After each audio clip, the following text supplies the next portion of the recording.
মা হতে চলেছেন অভিনেত্রী সোহিনী সরকার। শোভন সোহিনীর বিবাহবার্ষিকীর আগেই এলো সুখবর।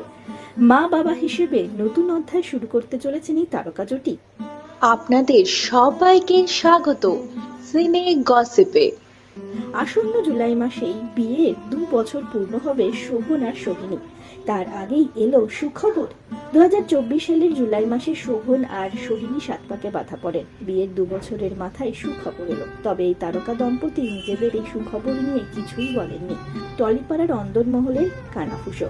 জানা যাচ্ছে খুব শীঘ্রই মা হতে চলেছেন তিনি। সোহিনী নাকি অন্তঃসত্ত্বা। তবে যতক্ষণ না সুখবর এই তারকা দম্পতি নিজেই প্রকাশ করছেন ততক্ষণ তারা মুখে কুলু পেটেই রয়েছেন। সূত্রের খবর, নতুন সদস্য আসার জন্য নাকি বেশি অপেক্ষা করতে হবে না। চলতি বছরই বাবা মা হতে চলেছেন তারা দুজন। তবে এখনই এই বিষয়ে লাইমলাইটে আনতে চান না শোভন কিংবা সোহিনী।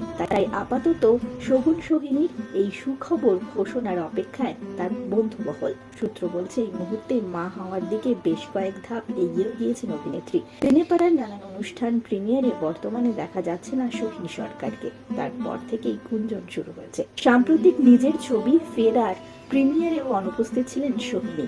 সেই ছবিতে ঋত্বিক চক্রবর্তী সঞ্জয় মিশ্রার সঙ্গে স্ক্রিন শেয়ার করেছেন সোহিনী সরকার। কিন্তু এই ছবির প্রিমিয়ারে টলিপাড়ার সিংহভাগ উপস্থিত থাকলেও দেখা মেলেনি অভিনেত্রী সোহিনী সরকারের। সোহিনী শোভনের জন্য রইল শুভকামনা তাদের নতুন সদস্যের জন্য।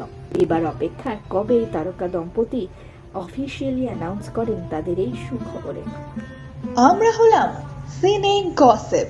জুড়ে থাকুন আমাদের সঙ্গে, সাবস্ক্রাইব করুন আমাদের এই ইউটিউব চ্যানেলটি।